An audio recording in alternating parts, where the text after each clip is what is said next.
Informação especializada, influente e confiável. Podcast MIT Technology Review Brasil.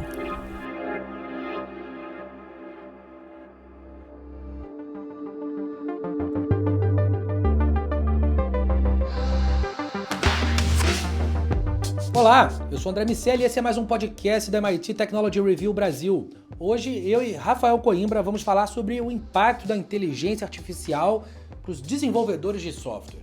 Tanto a OpenAI quanto um conjunto de soluções de fato open source estão trazendo alternativas que devem mudar para sempre a forma através da qual as aplicações são construídas.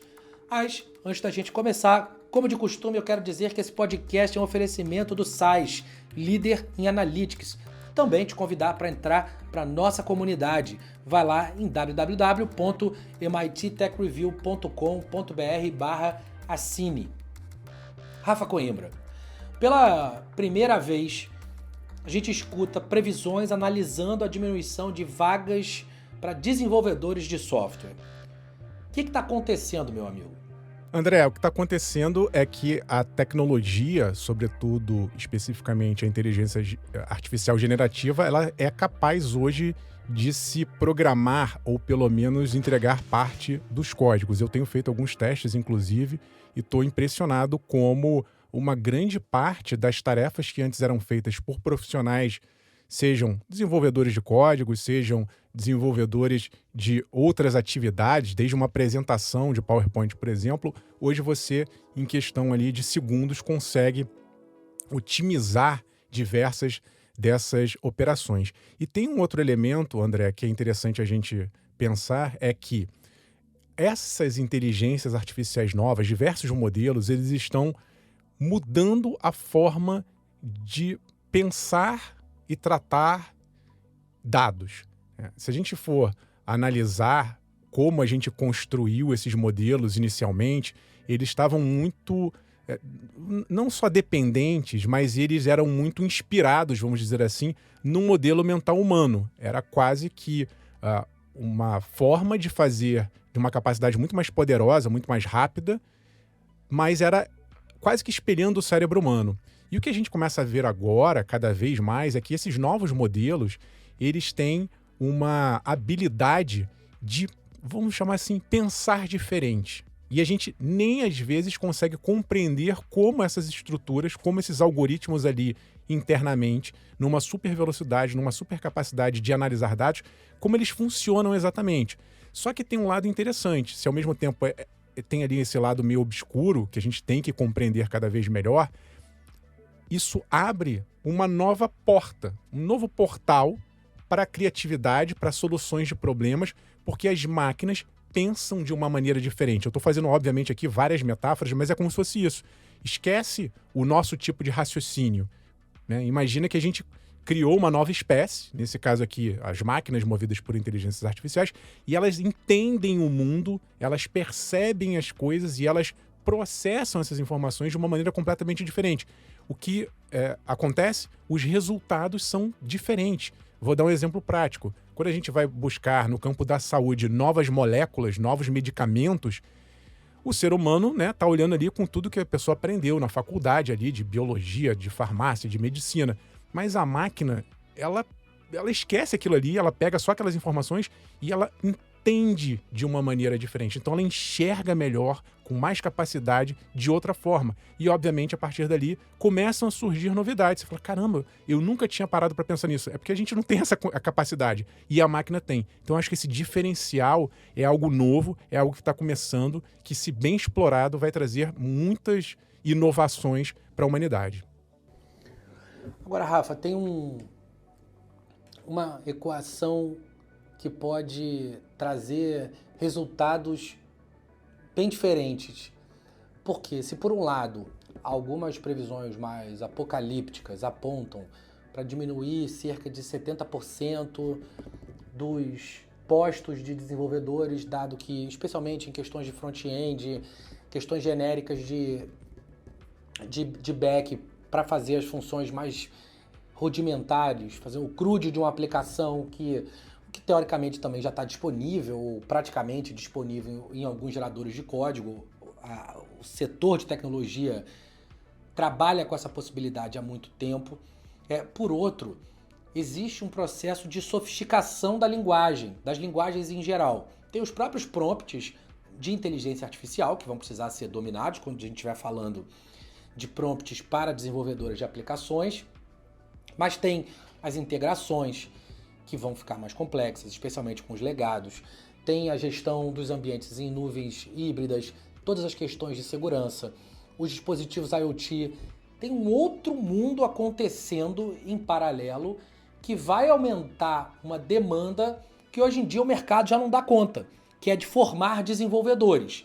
Então, se algumas previsões apontam para esse cenário de diminuição de postos de trabalho, outras previsões apontam para um deslocamento das funções dos desenvolvedores, e esses desenvolvedores, ao se deslocarem, vão acabar preenchendo posições que não seriam preenchidas se a inteligência artificial não existisse. Então a gente vai ter um buraco que deixa de crescer, pelo menos. Você acha que as soluções open source as soluções de inteligência artificial, vou falar de open source já, elas devem lidar com esse aumento de produtividade e de demanda ao mesmo tempo? Como você enxerga essas possibilidades? Eu acho que vai ser um pouco de tudo, André. A gente está realmente num momento de transformação desses profissionais, né? O profissional no modelo anterior, ele já estava em falta, né? Vamos dizer assim, o profissional que estava ali fazendo um bom feijão com arroz, e ele era extremamente disputado. Agora ele vai ter que ter mais atribuições, porque essa pressão, essa competição, essa carga, né? A competição não só por profissionais, mas também pelo refinamento desse tipo de tecnologia, seja fazendo uma parceria com uma Big Tech que está disponibilizando um grande volume de informações por meio de seus modelos proprietários, seja via open source. O fato é que agora a gente está saindo daquele momento inicial ali do hype de estar todo mundo trabalhando com os mesmos grandes modelos, e estamos entrando, a minha análise assim, de curto prazo, né? Vamos colocar que a gente está virando a metade do ano.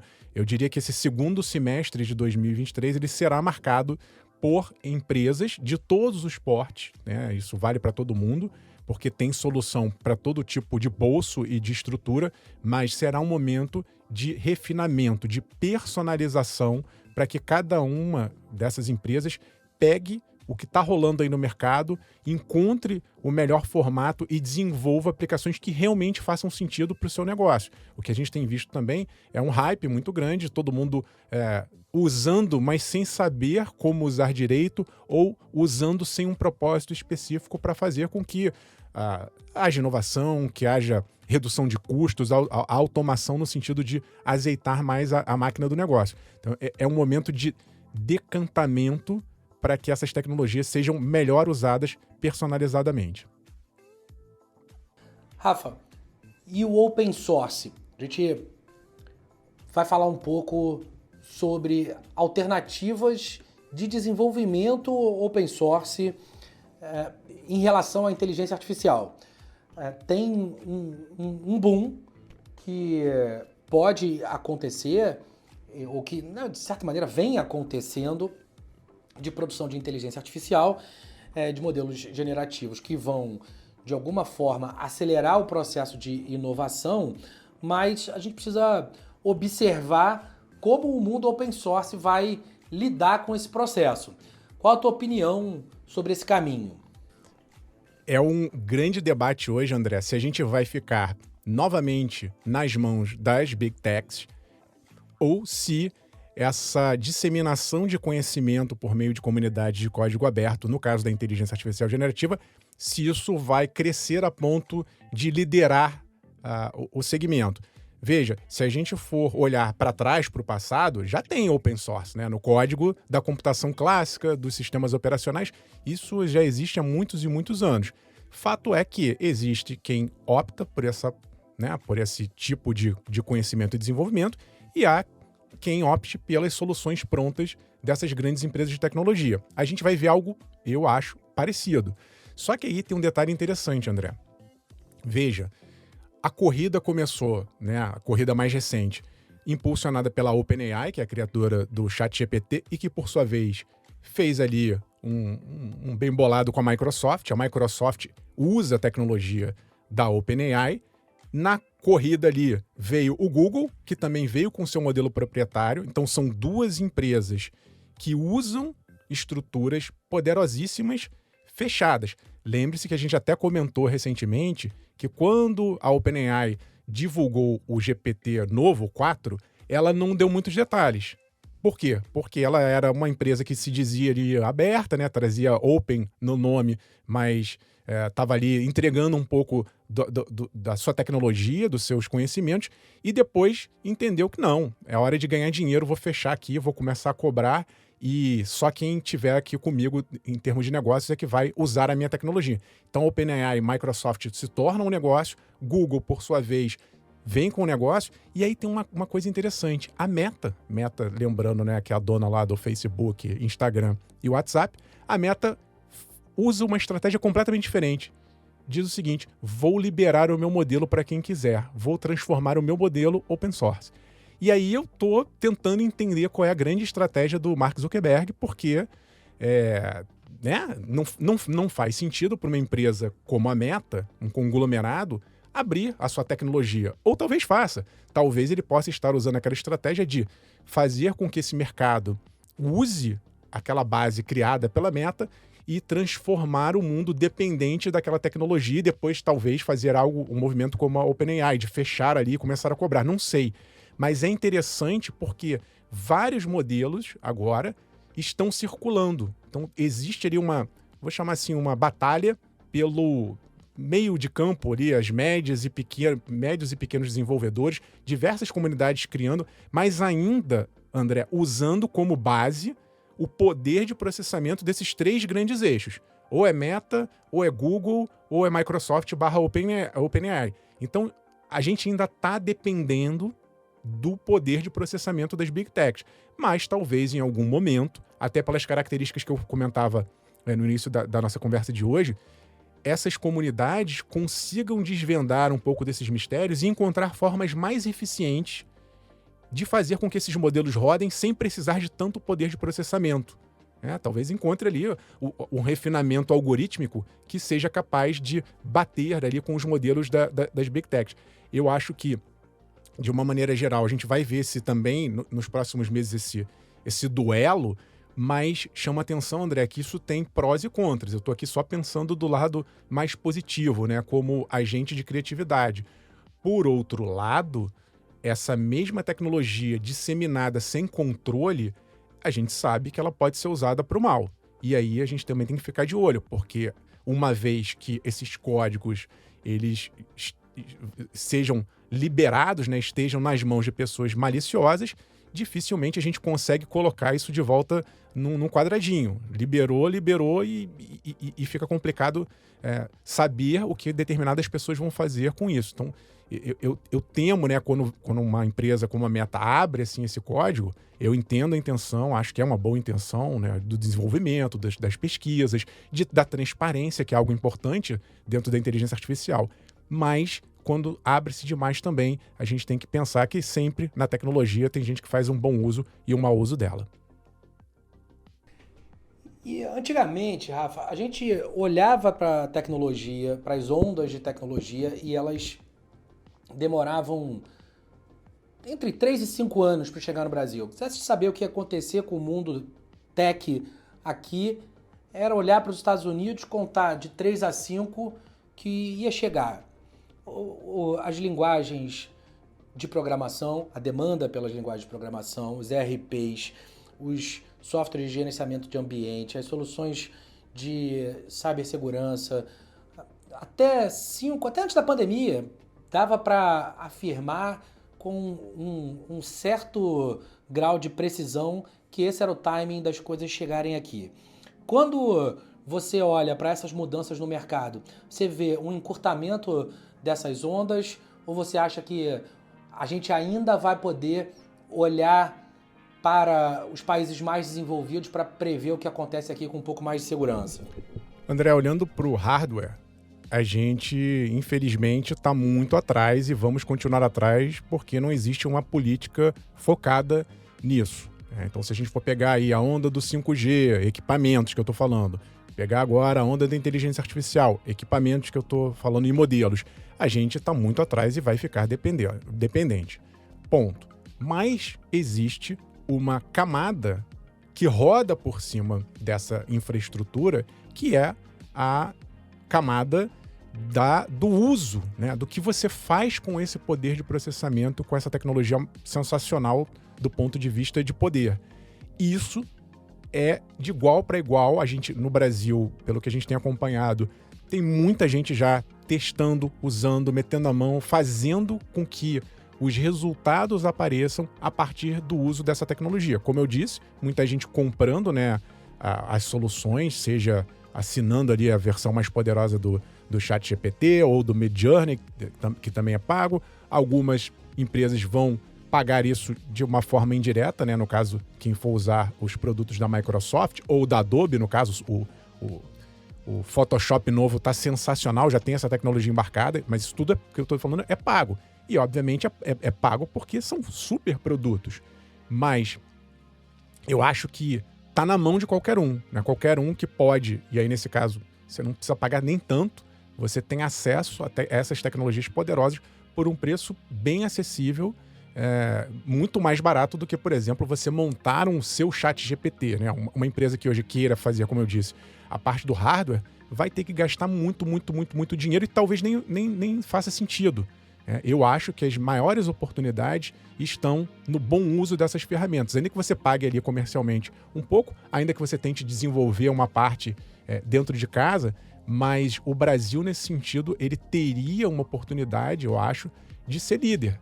Nós somos muito bons em criatividade, nós somos muito bons em usar essas ferramentas digitais e eu acho que nisso a gente está de igual para igual com todo mundo. O jogo, ele está equilibrado e concordo contigo quando a gente fala de ondas, essas ondas cada vez mais curtas, a todo momento surgem novos plugins, novos códigos, novas tecnologias que estão sendo desenvolvidos em cima dessa infraestrutura básica que eu citei há pouco. E o Brasil, eu vejo que ainda é difícil a gente avaliar quem é líder, né, quem está sendo líder, mas eu tenho visto muitas iniciativas interessantes e acho que a gente vai surfar bem nessa onda.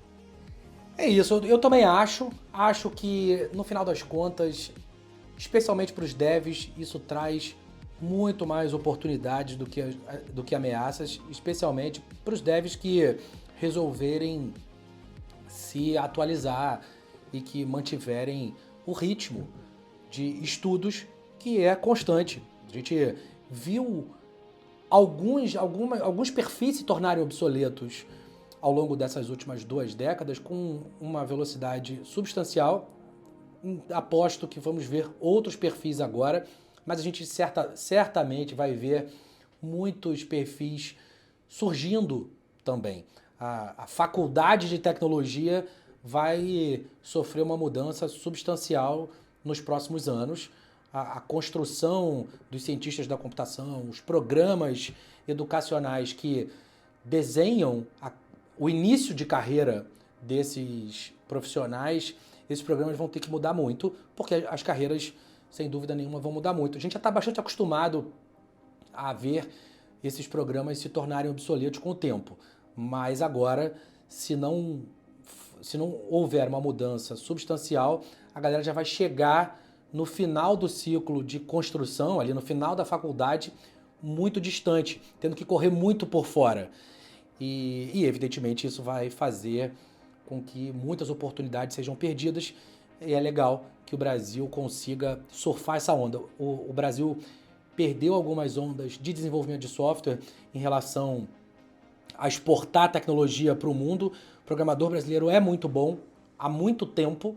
A gente, especialmente pelos ciclos de hiperinflação, mudanças de moeda, a gente fez muito desenvolvedor nos anos 80 que acabou ganhando o mundo. Muitos profissionais de tecnologia no Brasil tiveram muito espaço, mas a gente nunca conseguiu exportar isso do ponto de vista comercial e empresarial. A gente tem poucas empresas brasileiras que ganharam o mundo em termos de exportação de produção de software e capacidade de fornecer serviços globalmente. A gente vai ter uma outra oportunidade agora.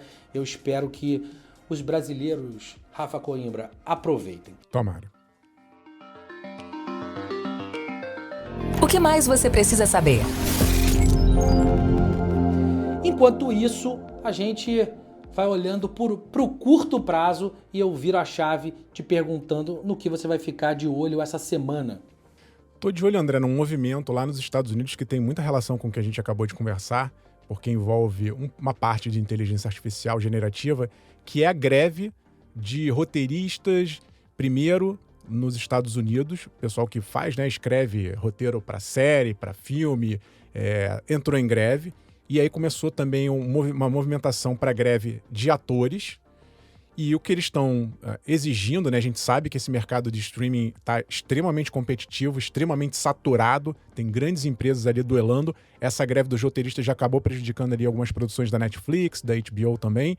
Mas um dos temores, André, é que essas pessoas sejam, elas mesmas, estão colocando isso como condições, estão pedindo para que não só os salários sejam aumentados, porque, como eu disse, está tendo uma competição muito forte, e aí os salários não estão de acordo com o que os roteiristas e atores e atrizes estão querendo, mas essas pessoas estão querendo colocar como condição uma certa proteção. Eu não sei como isso seria feito, né? Mas para evitar que a inteligência artificial, por exemplo, escreva um roteiro, para que a inteligência artificial, por exemplo, não use determinadas imagens sem que os direitos autorais, né, sobre aquela imagem que foi, sei lá, uma imagem de vídeo, uma fotografia, ou eventualmente daqui a pouco um ator e uma atriz que vão ser feitos digitalmente. A gente já tem rosto sintético, já tem voz sintética.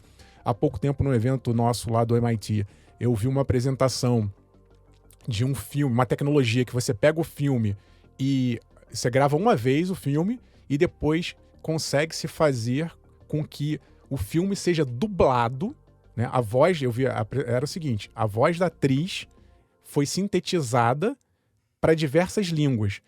E eles passam isso por uma espécie de um filtro e a boca da atriz é capaz de dizer a mesma frase em diversas línguas, como se fosse, né, dublado ali em tempo real, com a voz original dela, obviamente, só que sintetizada.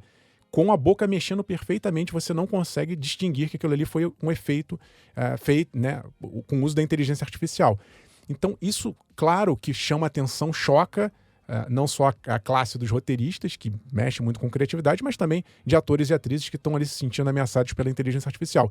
E esse movimento está crescendo, vamos ver se vão conseguir, né, salários maiores e se vão conseguir esse tipo de proteção. E, obviamente, que quando a gente fala de grandes estúdios, isso atinge a gente aqui enquanto espectadores, mas quem sabe daqui a pouco vai haver um movimento parecido aqui no Brasil por melhores condições de trabalho diante da inteligência artificial.